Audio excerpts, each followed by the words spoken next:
সকল ধরনের গুনাহ থেকে যদি আমরা বেঁচে থাকতে পারি, আমার আপনার জীবনে বরকত দিয়ে যিনি ভরপুর করে দিবেন, জোরে বলেন তিনি কে?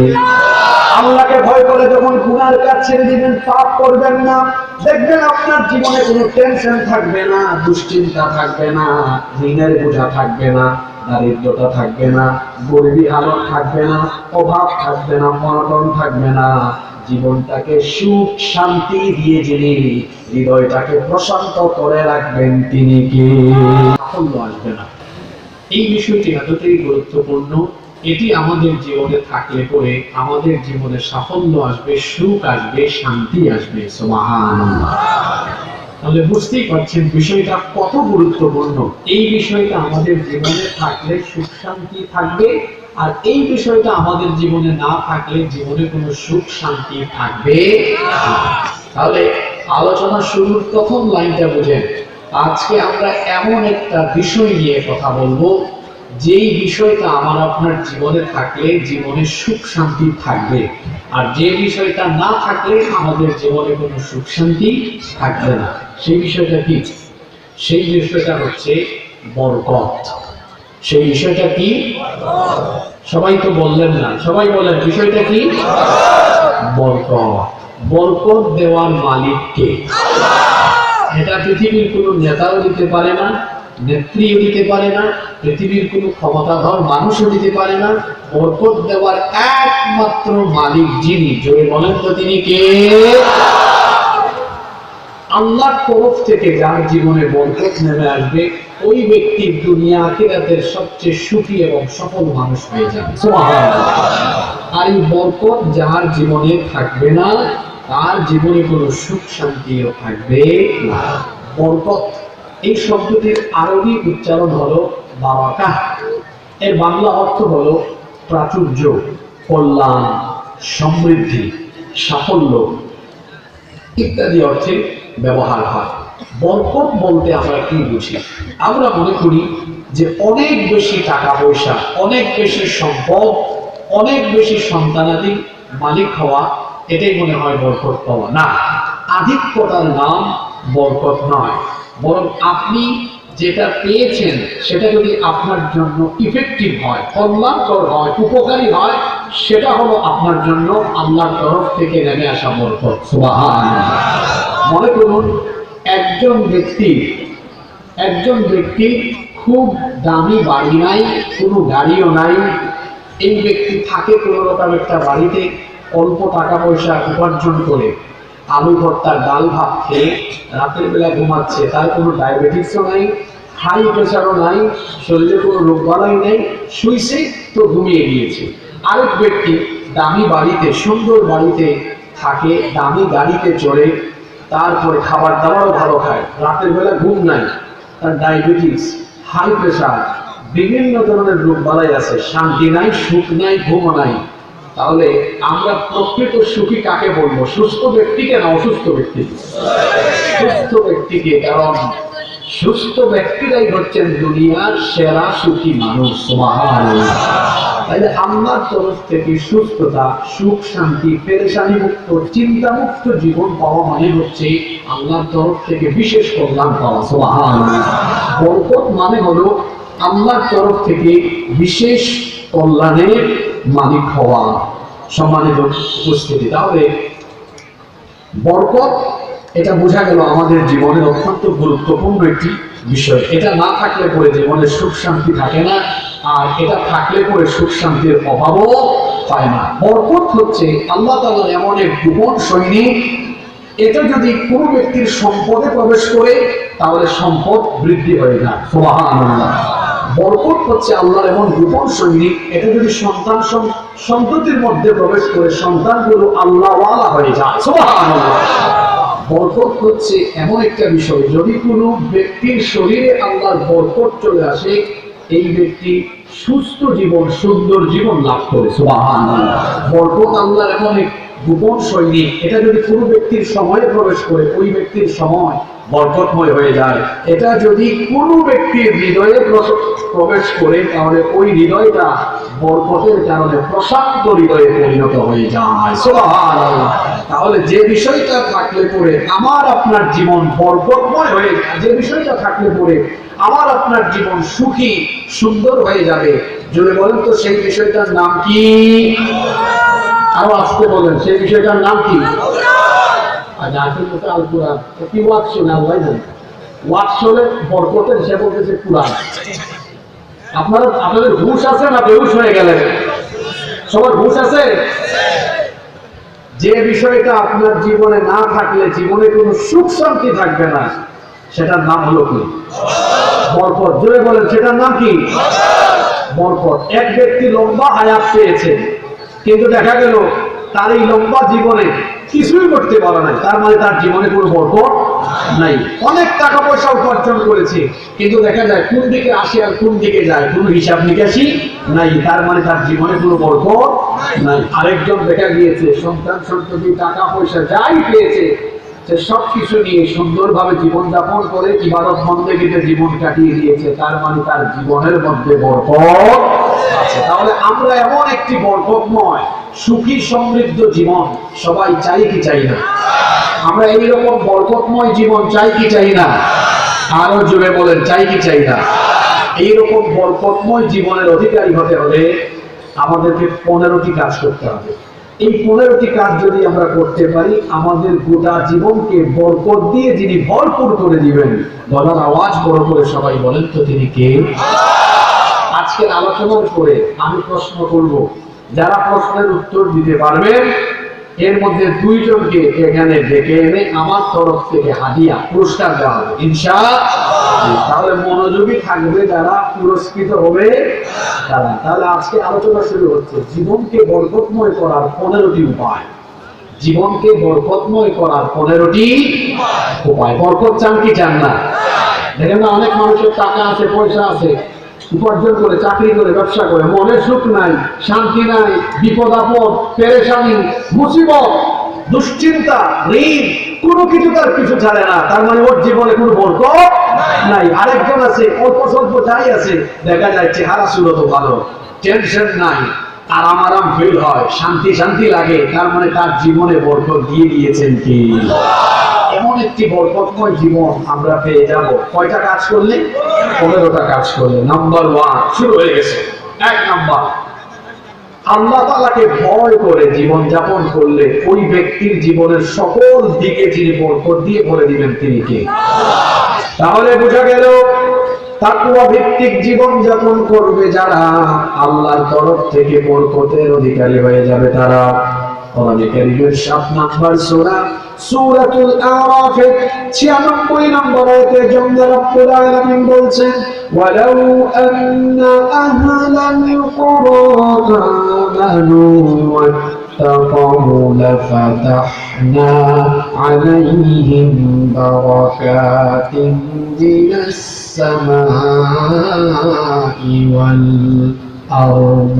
আল্লাহ তাআলা বলছেন, আর যদি জনপদের লোকেরা আল্লাহর উপর ঈমান আনে, আর যদি আল্লাহ তাআলাকে ভয় করা, আল্লাহ তাআলাকে ভয় করে জীবন যাপনের নীতি অবলম্বন করে, তাহলে আসমান আর জমিনের বরকতের দুয়ার যিনি তাদের জন্য খুলে দিবেন তিনি কে? মনে রাখতে হবে, বরকতের চাবি দুনিয়ার কোনো মানুষের হাতে নয়। রিজিক, সুখ, শান্তি, নেয়ামত এগুলো যার হাতের মুঠায়, শরীরের শক্তি করার মাঝ বরাবর এনে বলেন তো তিনি কে? সেই আল্লাহর কাছে বরকতের চাবিকাঠি। এই বরকতের চাবিকাঠি থেকে আল্লাহ তাআলা আপনার জন্য বরকতের দ্বার উন্মুক্ত করে দিবেন। তখন সে আল্লাহকে ভয় করে আপনি জীবন যাপন করবেন। যখন আপনার মাথার উপর থেকে, আসমান থেকে, পায়ের নিচে অর্থাৎ জমিন থেকে, উভয় দিক থেকে আল্লাহ বরকতের দুয়ার খুলে দিবেন, তখন তাকওয়ার নীতি অবলম্বন করে চলবেন। যখন বিষয়টা হলো তাকওয়ার, বিষয়টা হলো তাকওয়া বলতে আপনি কি বুঝেন? এটা তো খুব পরিচিত একটা শব্দ আমাদের কাছে। তাকওয়া মানে হচ্ছে, হযরত আলী রাদিয়াল্লাহু আনহু বলছেন, আল মুত্তাকি মান ইত্তাকাদ দুনুব, যে ব্যক্তি গুনাহ থেকে বেঁচে থাকে সেই ব্যক্তি হলো মুত্তাকি। সুবহানাল্লাহ। আমরা মনে করি টুপি লাগালে, পাঞ্জাবি লাগালে, দাড়ি রাখলে ওই ব্যক্তি মুত্তাকি। যদি দাড়ি রাখলেই মুত্তাকি হওয়া যেত তাহলে তো রবি ঠাকুর সবচেয়ে বড় মুত্তাকি হতো। তার চেয়ে বড় দাড়ি আর মুছ, দেখছেন দাড়ি আর মুছের চোটে তার ঠোঁটগুলোও ভালো করে দেখা যায় না। দাড়ি, টুপি, জুব্বা এগুলো দিয়ে মুত্তাকি চেনা যায় না। তাকওয়া পোশাকে নয়, তাকওয়া থাকে অন্তরে। তাকওয়া থাকে কোথায়? কারণ এই ধরনের বহু দাড়িওয়ালা মানুষ আকাম কুকাম করে চুরি করে বাংলাদেশে দেখেছি। দেখেন নাই সালমান এফ রহমান নামের এক দরবেশ দাড়ি রেখে তারপরে কি দেখেন চুরি করেছে। দাড়ি দেখছেন? জানান এই নাফরমান করছে দেখি 5 তারিখের পরে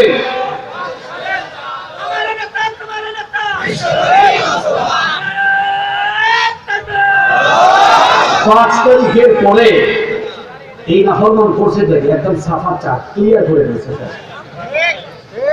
এই দরবেশ আরেক সুফিকে নিয়ে ভাগতেছে, উঠছে নৌকা। তো দরবেশকে তো আর চেনা যায় না, দাড়িও নাই, মুছও নাই, কিন্তু সুফিকে প্রশাসনের লোকরা চিনে ফেলছে। সুফি কোনটা বুঝছেন তো? তার সাথে যেটা ছিল ওটারে নিয়ে চলে যাচ্ছে। সুফি দেখতেছে দুইজন একসাথে বের হইলাম ভাগার জন্য, আমি ধরা খাইলাম, আরেকজনকে রেখে যাবো, এটা তো হয় না, সাথীকে নিয়ে যায়, এটা মতো যাওয়া দরকার। প্রশাসনের ভাইদেরকে বলতেছেন আমারে নিয়ে যাচ্ছেন, হ্যাঁ শুধু সুফি নিয়ে গেলে হবে, দরবেশ নিবেন না? ওইটা আবার কোনটা?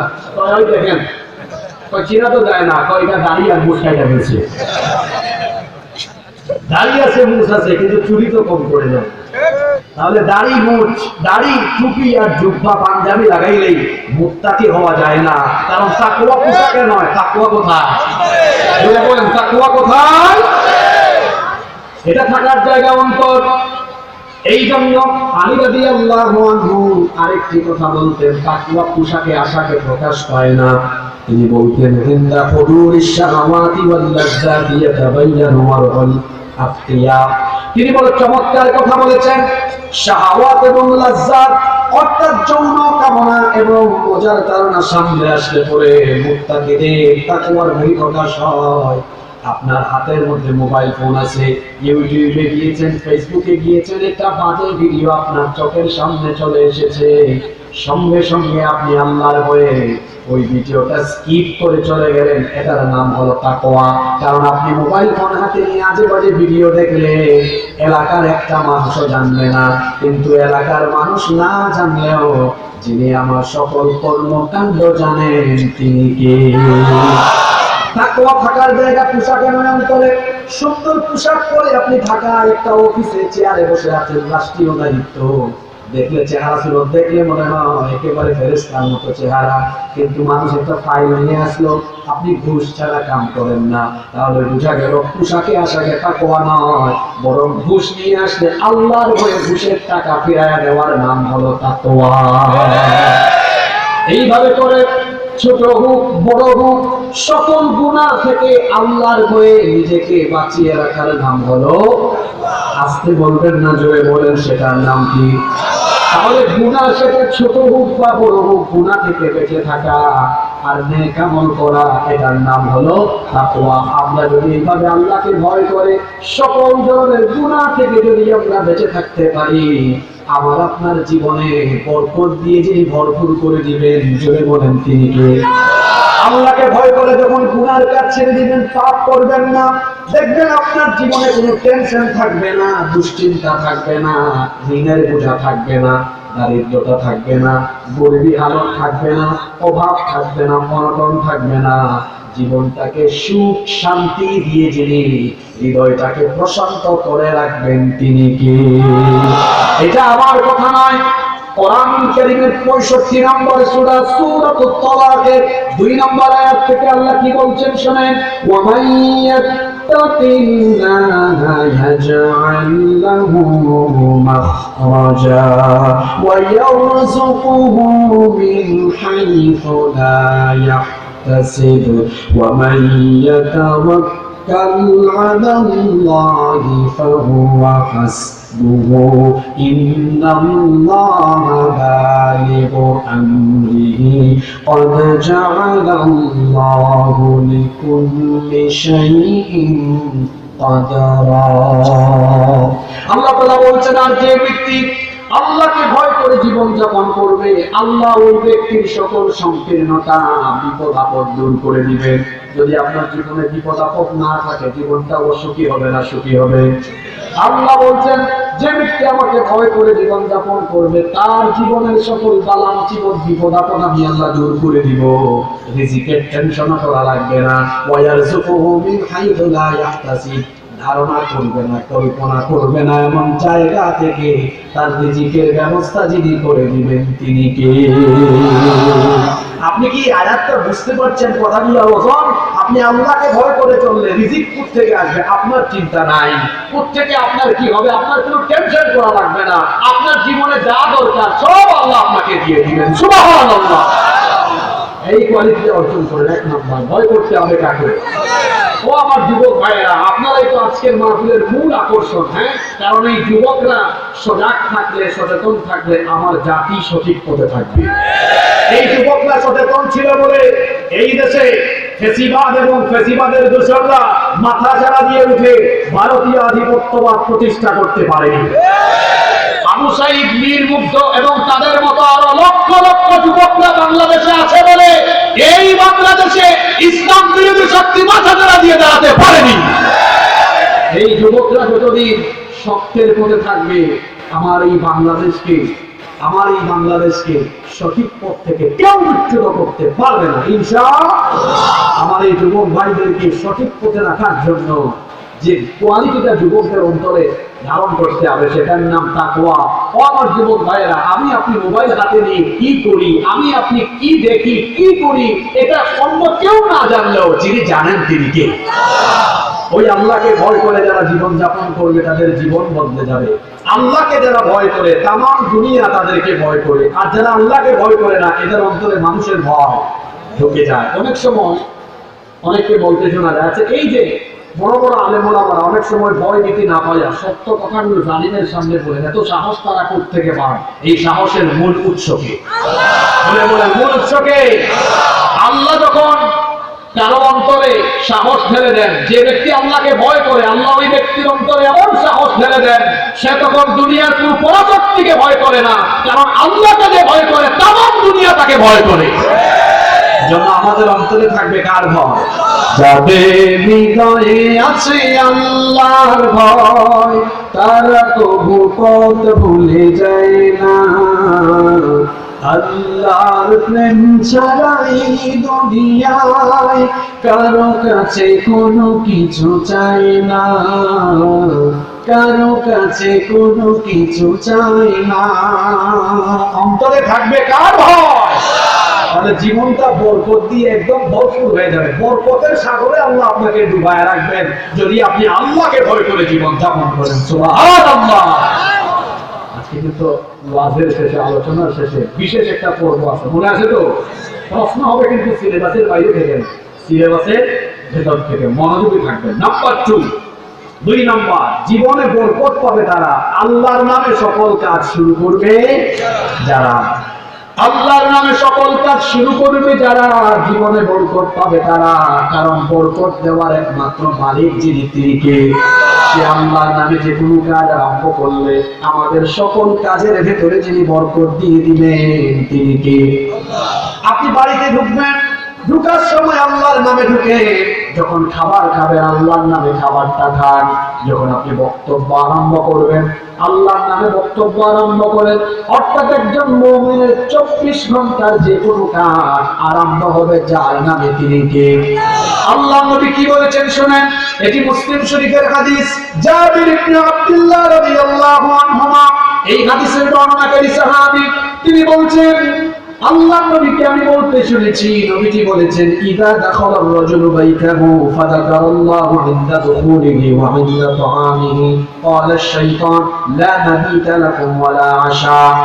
আল্লাহ নবী বলেছেন যখন কোনো ব্যক্তি ঘরের মধ্যে ঢোকার সময় বিসমিল্লাহ বলে আল্লাহর নামে ঘরে ঢুকে, ওই ঘরের ভেতরে আর শয়তান ঢুকতে পারে না। এই ঘরকে শয়তান থেকে যিনি হেফাজত করেন জোরে বলেন তিনি কে? আল্লাহ নবী আরো বলেছেন আর যে ব্যক্তি ইনদা তাআমিহি খাবার গ্রহণের সময় বিসমিল্লাহ বলে ওই খাবারের মধ্যে শয়তান আর ভাগ বসাতে পারে না। যখন কোনো ব্যক্তি খাবারের শুরুতে বিসমিল্লাহ বলে না, আল্লাহর নামে খায় না, ওই খাবারের মধ্যে ভাগ বসায় কে? শয়তান। আর যখন বিসমিল্লাহ বলে কেউ ঘরে ঢুকে না, ওই ঘরের মধ্যে তার সাথে ঢুকে কে? শয়তান। সেজন্য দেখবেন যারা বিসমিল্লাহ বলে ঘরে ঢুকে না, বিসমিল্লাহ বলে খাবার খায় না, এই ঘরে তাদের সাথে শয়তান বসবাস করে বলে দেখবেন ওই ঘরের মধ্যে শয়তানি কাজও হয় সবচাইতে বেশি। এজন্য ঘরে ঢোকার সময় বলবেন বিসমিল্লাহ, খাবার গ্রহণের সময় বলবেন বিসমিল্লাহ। তাহলে খাবারে এবং ঘরে যিনি বরকত দিয়ে ভরপুর করে দিবেন, জুড়ে বলেন তিনি কে? গবেষকগণ বলছেন একজন মানুষ দিনে এবং রাতে মিলে মোট সময় পায় 24 ঘন্টা। জুড়ে বলেন কত ঘন্টা? এই 24 ঘন্টা সময়টা তার বরকতময় হওয়া একটা চমৎকার ফর্মুলা গবেষকগণ দিয়েছেন। প্রত্যেক দিন আমাদের জন্য নামাজ আছে কয় ওয়াক্ত? জোরে বলেন কয় ওয়াক্ত? ওলামায়ে কেরাম এর মধ্যে গবেষকগণ খুব সুন্দর করে বলছেন কেউ যদি প্রতি নামাজের জন্য 1 ঘন্টা বরাদ্দ করে তাহলে 5 ওয়াক্ত নামাজের জন্য সময় বরাদ্দ হয়ে গেল কত ঘন্টা? 5 ঘন্টা। 24 থেকে যদি 5 চলে যায় তাহলে সময় আর থাকে কত ঘন্টা? হ্যাঁ, 19 ঘন্টা। জুড়ে বলেন কত ঘন্টা? বিসমিল্লাহির রহমানির রহিম, এই বাক্যের মধ্যে অক্ষর আছে 19টা। জুড়ে বলেন কতটা? আল্লাহ এই চমৎকার এই বাক্যের মধ্যে 19টা হরফ আছে, 19টা অক্ষর আছে। কেউ যদি 24 ঘন্টার মধ্যে 5 ঘন্টা 5 ওয়াক্ত নামাজে কাটায়, বাকি থাকে 19 ঘন্টা। এই 19 ঘন্টা যে কোনো কাজের শুরুতে সে যদি বিসমিল্লাহ পড়ে তাহলে 19টা ঘন্টায় সে আল্লাহর তরফ থেকে বরকত পেয়ে যাবে। এখন আপনারা বলতে পারেন হুজুর 5 ঘন্টা কি এত সময় আমাদের নামাজ পড়তে লাগে? কারণ আপনাদের যে নামাজ, আরে বাপ রে বাপ, এটা তো নামাজ না। ওই যে সামনে রমজান মাস আসতেছে, অনেক মসজিদে তারাবি হবে না, হবে তাড়াতাড়ি। হুজুরের তিলাওয়াতে নয়, শুধু লাস্টে যে আলামুন আর তামালুন বোঝা যায়, মাঝখানে কিছু বোঝা যায় না। হুজুরের দোষ দিয়েও লাভ নাই, কারণ মসজিদ কমিটি ইন্টারভিউর সময় দেখে কোন হুজুরের গতি বেশি। আছে না এরকম যে হুজুরের গতি বেশি, ওই হুজুরকে প্রাধান্য দেয় সবচাইতে বেশি। আল্লাহর কোরআন তেলাওয়াত করতে গিয়ে এরকম তাড়াতাড়ি করে আদায় করে হক নষ্ট করে পড়া মানে আল্লাহর কালামের সাথে বেয়াদবি করা। এরকম বেয়াদবি করার অধিকার কে আপনাকে দিয়েছে? কোরআন পড়বেন, হক আদায় করে পড়বেন। 5 ওয়াক্ত নামাজে 5 ঘন্টা সময় যাবে যদি রাসূল আর সাহাবীদের তরিকায় নামাজ আদায় করে। সেই তরিকার কথা কি আমি বলবো? আপনাদের তো কোনো আওয়াজ টাওয়াজ নাই, বলবো? প্রত্যেকটা মসজিদে দেখবেন জামাতের কমপক্ষে 15 মিনিট আগে আযান দেওয়া হয়। আপনি প্রস্তুতি দিবেন আযানের আরো 5-10 মিনিট আগে ওযু করে, কমপক্ষে 10 মিনিট আগে ওযু করে, ওযু করার পরে আপনি এই ওযুর প্রতি গুরুত্ব দিয়ে 2 রাকাত নামাজ আদায় করবেন। এই আমলটা আমাদের অনেকের মধ্যে নাই, কিন্তু এটা বড় দামি আমল। আল্লাহর নবী বলেছেন মান তাওয়াদ্দা নাহনু উযুই হাযা থুম্মা সাল্লা রাকাতাইন লা ইউহাদ্দিস ফীহিমা নাফসাহু গুফিরা লাহু মা তাকাদ্দামা মিন যামবি। আল্লাহর নবী বলেছেন যে ব্যক্তি আমার শেখানো তরিকা অনুযায়ী ওযু করবে, ওযু করার পরে যেই ব্যক্তি এরপরে 2 রাকাত নামাজে দাঁড়িয়ে যাবে, এই 2 রাকাত নামাজে সে যদি অনর্থক কোনো ধারণা না করে সুন্দরভাবে একাগ্রতা নিয়ে 2 রাকাত নামাজ ওযুর পরে আদায় করে, আল্লাহ তার পিছনের যত গুনাহ আছে সব গুনাহ আল্লাহ মাফ করে দিবে। আমরা শুধু সুবহানাল্লাহ কইতে জানি, ওয়াজ করতে আর শুনতে জানি, আমল করতে জানি না। এজন্য কবি বলছেন আমাদের দেশে হবে সেই ছেলে তবে কথায় না বড় হয়ে কাজে বড় হবে। শুধু কথা বললে হবে না, কাজ করেও দেখাইতে হবে।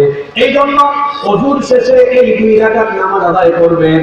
আল্লাহর নবী যখন মেরাজে গেলেন, মেরাজ থেকে ফিরে এসে বললেন, ও বিলাল, জান্নাতের মধ্যে আমি তোমার পায়ের আওয়াজ শুনতে পেয়েছি। সুবহানাল্লাহ কি বাড়ি গিয়ে বলবেন? কে বলতেছেন? এটা হুজুর না বড় হুজুর?